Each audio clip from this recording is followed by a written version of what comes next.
This is SSN. Story Studio Network.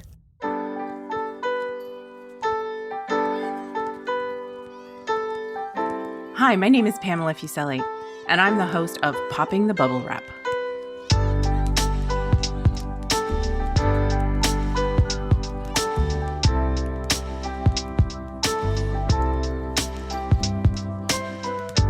Are you the person in your family who worries about the safety of others, about buying safety products and using them? Are you yelling, "Yes, that's me"? This is the podcast for you. Raising a child or children can be a hair-raising undertaking, and keeping them safe is a priority. Parachute's Popping the Bubble Wrap podcast explores what you really need to think about as a parent or caregiver, and provides easy tips on prevention strategies. No bubble wrap here, though.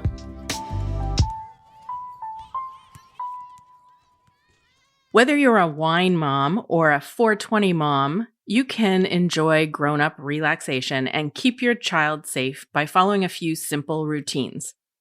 Cannabis legalization has resulted in an increase in legal products, and illegal products containing cannabis are more widely available. Items such as candies or gummy bears, cookies, chocolate bars, drinks. An adult, never mind a child, is hard-pressed to identify products with cannabis or distinguish products that have or don't have cannabis. Because of their small size and faster metabolism, cannabis can be very harmful to children. Joining me today are Kim, Jenn, and Mandy. Thanks for being part of Parachute's Popping the Bubble Wrap podcast. Thanks for having us. Absolutely. Thanks for having us. So let's dive into this topic. Cannabis can be very harmful to kids. And the same amount that an adult may take will have a bigger impact on children. Whether you have cannabis in your home or you visit homes where there is cannabis products, how do you think about safe cannabis storage in your house? And Jenn, maybe I'll start with you. Yeah, absolutely. I would think about it the same way I would think about the storage of any kind of product that needs regulation or that we need to be cautious about. I see cannabis and I see the resemblance to candy and to different things that kids could see and think are something for them. But I think the same we could say for Advil that looks a lot like Skittles, or gummy vitamins that look a lot like gummy bears, or any number of, Tylenol that tastes like grape. And we do this as a way of attracting it to kids. And so I think about cannabis the same way I think about any of these products that we should be regulating as parents and be storing properly. Yeah, Mandy, is that your approach as well? You think about it in the same way as you think about sort of over-the-counter medication? Yeah, absolutely. I'm glad that Jenn brought that up because that was my first thought about it as well too, is I treat it the same way I would treat over-the-counter medication, the same way I would treat prescribed medication for me or for my children. I'm fortunate that I have a lock on the drawer, and actually that's where I keep Tylenol. Like you said, that's like my liquid Tylenol is in a drawer. And I think of it exactly the same way because it can be equally as harmful for them to have, too much Tylenol or to get a hold of a prescribed medication that they're not supposed to as well too. So I think about it in the sense that as the parent, it's then my responsibility to make sure that it is put away from them and add an extra layer of protection for them. So in my case, I've got it locked where I can. And I've often thought, is that a little like too, am I being too cautious on it there? But yeah. I really think I'd rather in that case be more cautious than have something happen. So I'm fortunate I have the lock there. So that's what we use for it. But interestingly enough, that's not the drawer that the cannabis products that are in my home would be in, right? Because I do keep them separate in that sense as well too, but equally as secure. Kim, you're nodding your head. You have two young girls at 4 and 6, right? And, what's your approach to storage? So it's interesting because I actually never thought of treating it the same way that we would treat over-the-counter medication. So obviously that stuff's not accessible, but because of the risk of cannabis and the fact that it's very hard to tell the difference. Whereas my kids can tell what Tylenol is, and half of the time I can barely get them to take that. Whereas an edible is far more enticing. It looks like candy. So in our household, we actually have like a lockbox for it and we lock it up completely. Okay. Yeah. But we've also taken the approach, maybe this segues into your next question potentially. We've taken the approach, we've been upfront with the girls. We've shown them the packaging. We've actually taken it out. We've done comparisons to their vitamins versus an edible. We've had them touch it. We've had them smell it. Because the reality is it may not happen in our home. It could happen at school where they're exposed to it.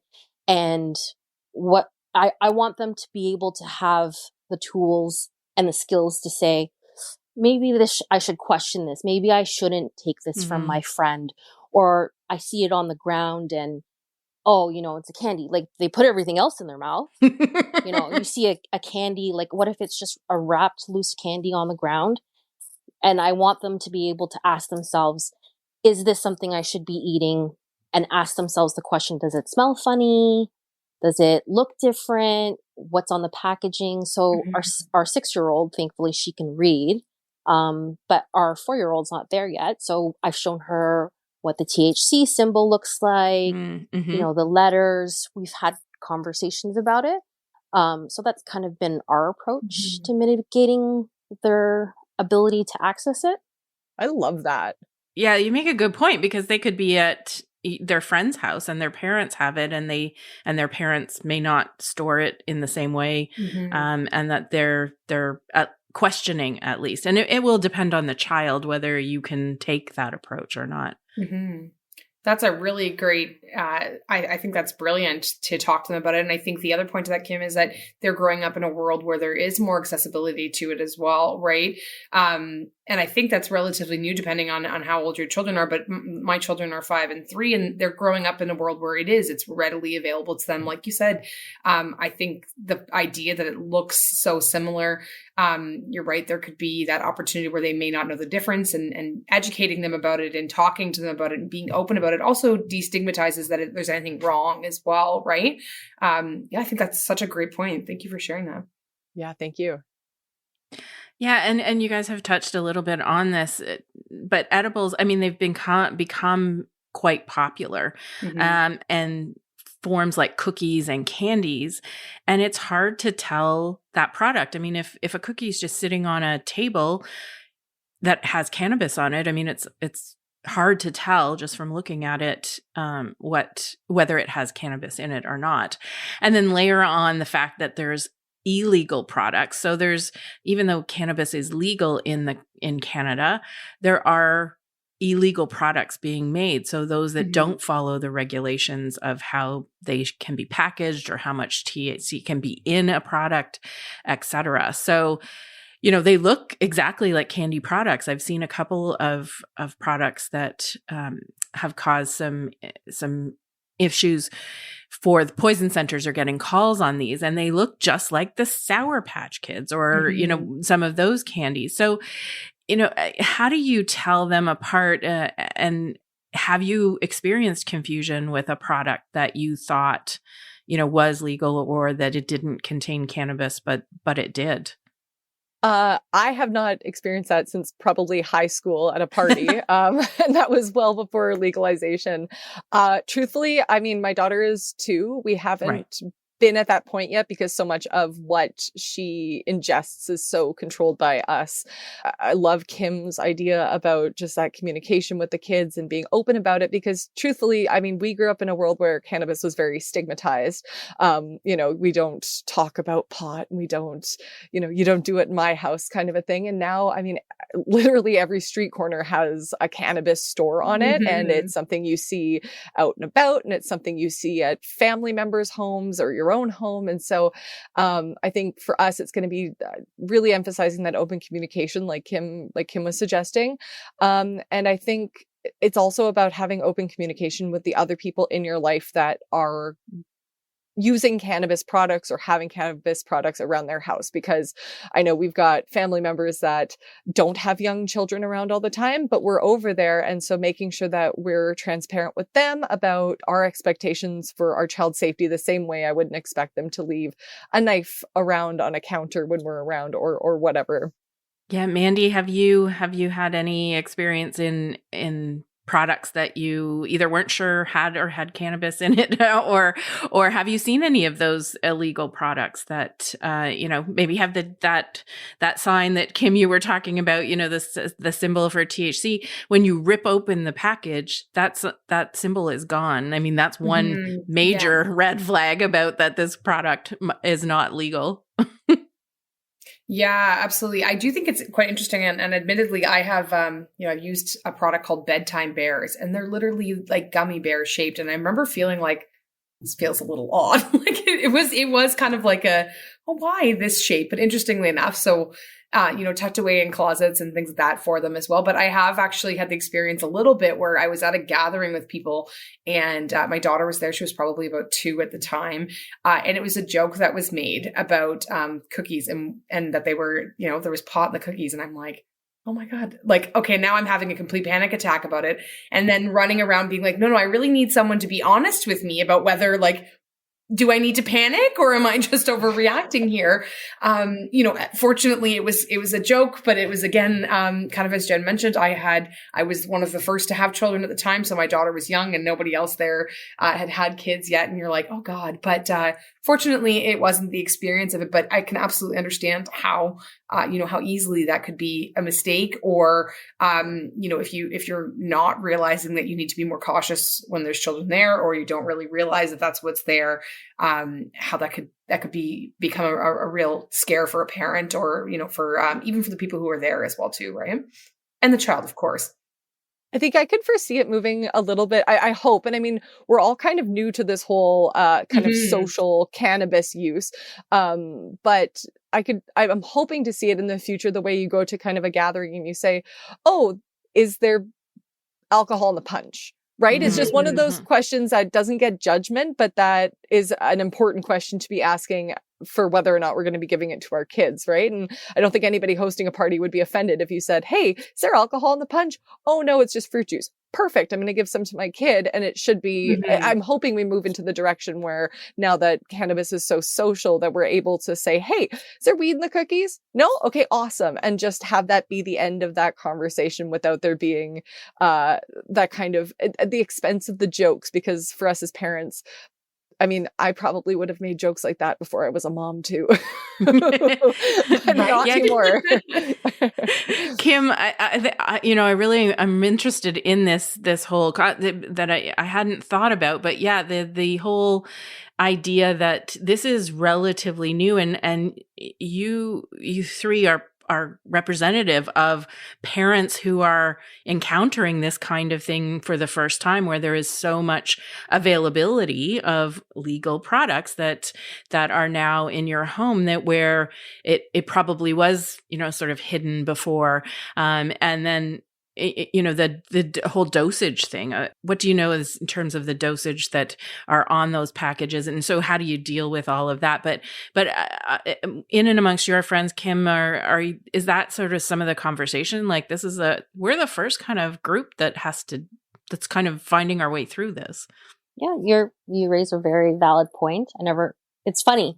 I don't see it that way, but I think it's just because it's always been in my world.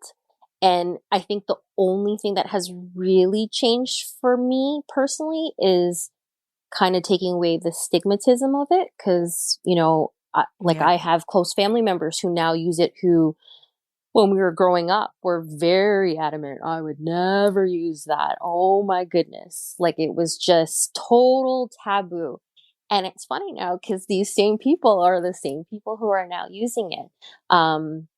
So yeah, I can appreciate though that sometimes it's very hard to tell just by looking at it, but that's why I've gotten the girls, like, we've had ginger cookies and I've said, let's take a look, break it apart, smell it, touch it. What do you think? Do you think it's something that you should eat? And then the other flip side of that is I just always tell them, you should be asking before you put anything in your mouth. Like with Charlie, as an example, we regulate her diet, especially with sugar, because she has allergic reactions. So with her, it's important that she one, ask me before she puts something in her mouth, but also because I need to know, well, how much have you had today? Can either your dad or me say yes to another item, or is it going to push you over the edge type of thing? So she's been pretty good with that, and she's our younger one. So that's kind of the way we've kind of approached it. Because the reality is maybe there is going to be a product that you can't smell it, or maybe the like at Halloween in particular, you hear all these stories about my kid ended up with a package of edibles and it looks identical to Fuzzy Peaches or Sour Patch Kids, right?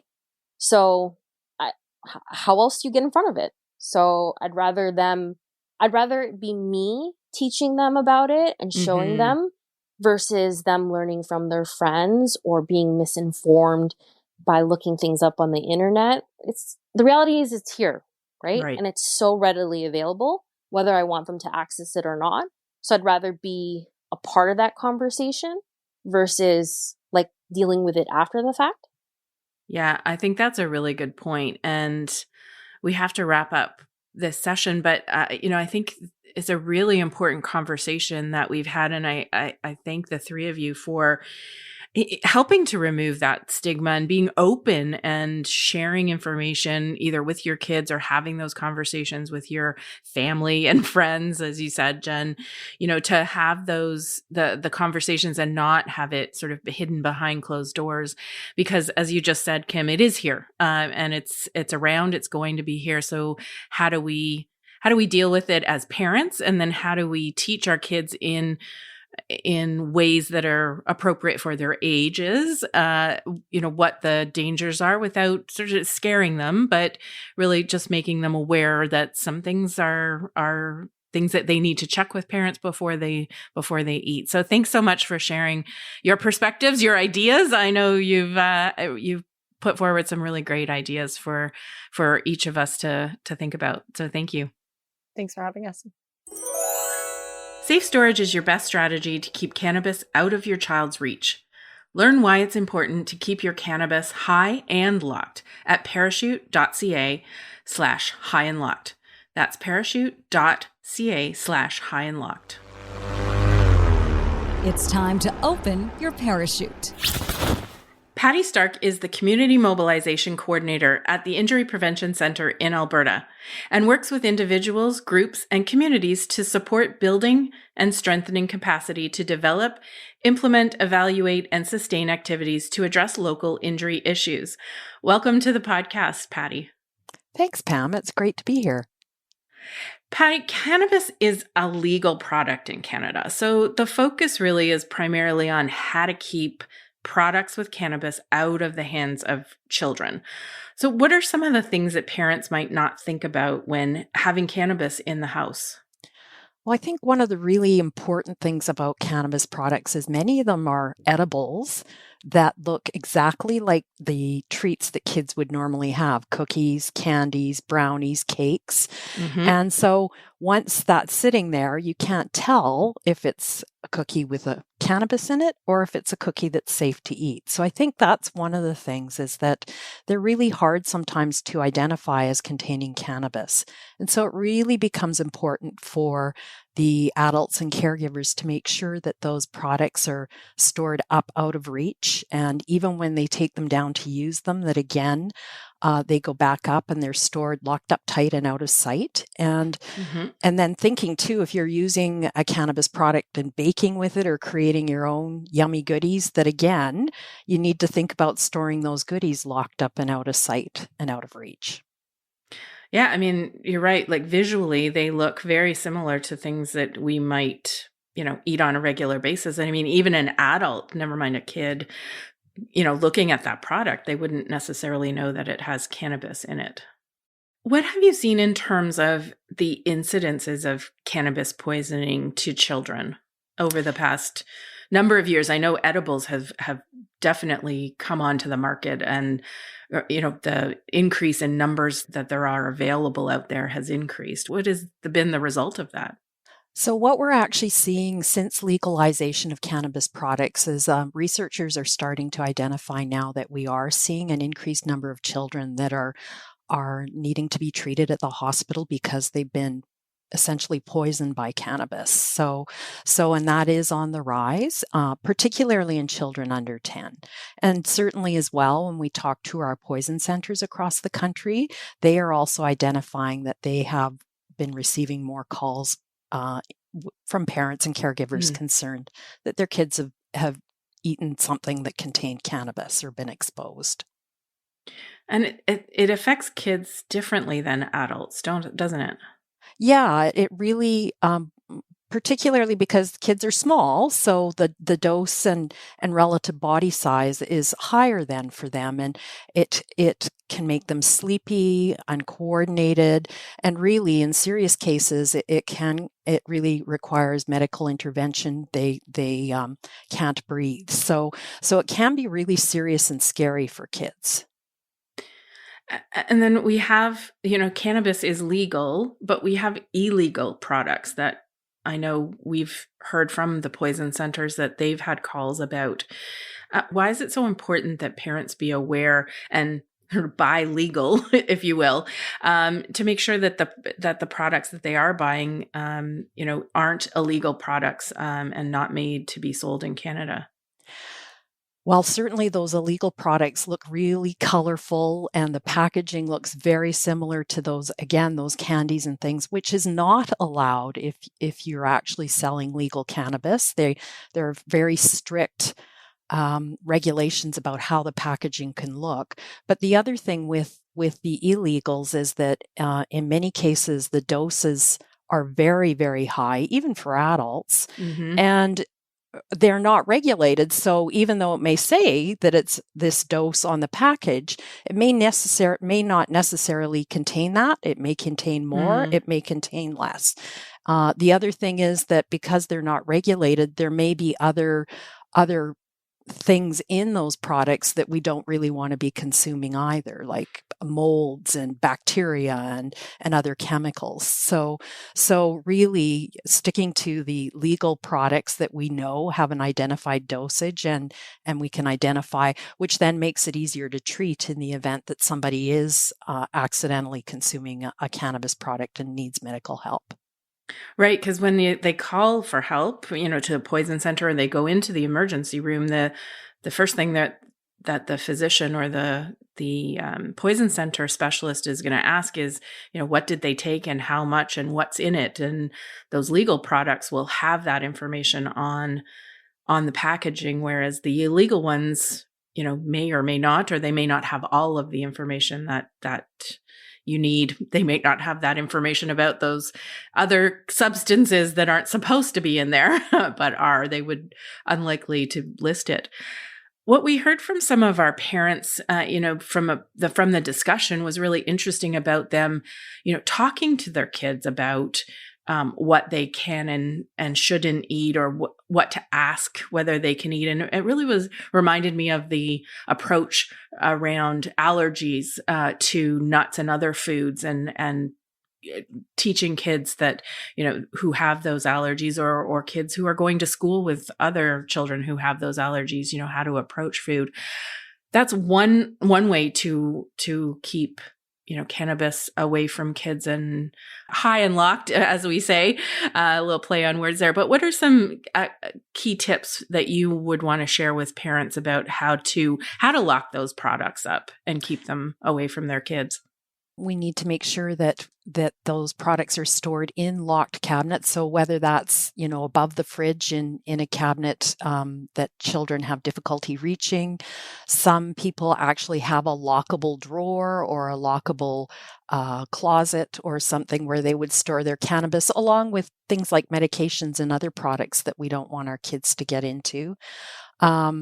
There are also products that you can buy from cannabis retailers too that are lock boxes that are actually quite attractive looking, that you can store the products in.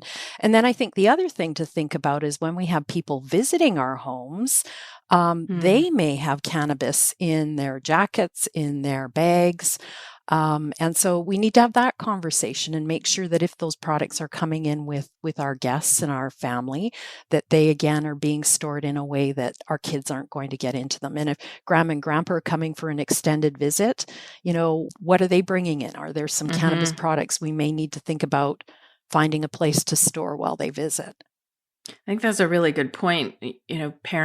People listening may think, well, I don't have cannabis in the house, but whether they have visitors that come to the house or you go to someone else's house that has it in their house, that you're hoping that they would store it correctly. But those are some good tips for parents to think about, whether they have it in the house themselves or whether they have guests that are coming into their house. The other thing is that the packaging that you talked about, the legal packaging, it's packaged in child-resistant packaging, but that doesn't mean it's child-proof. No, that's right. That testing is actually done where they give children the packaging and they give them a certain period of time. And if they don't get it open in that period of time, then it passes our child resistant test. But it's not child proof. And everybody has a story about a child they know who likes to take things apart and is very persistent. So with enough time and persistence, children can get past those things. So it's a layer of protection, but we need to ensure that we have it stored up high, locked up tight as well. Well, thanks, Patti. It has been a really interesting conversation, and I think you've shared a lot of important information and some really good tips for parents to keep their kids safe from cannabis. So thanks for joining me on the podcast today. Thanks, Pam. It was fun.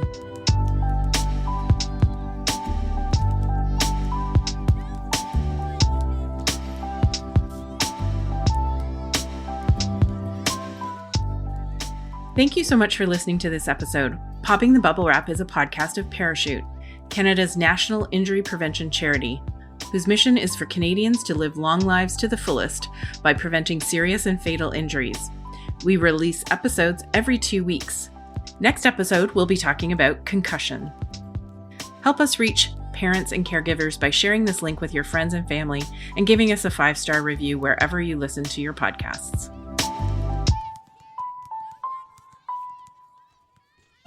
This is Story Studio Network.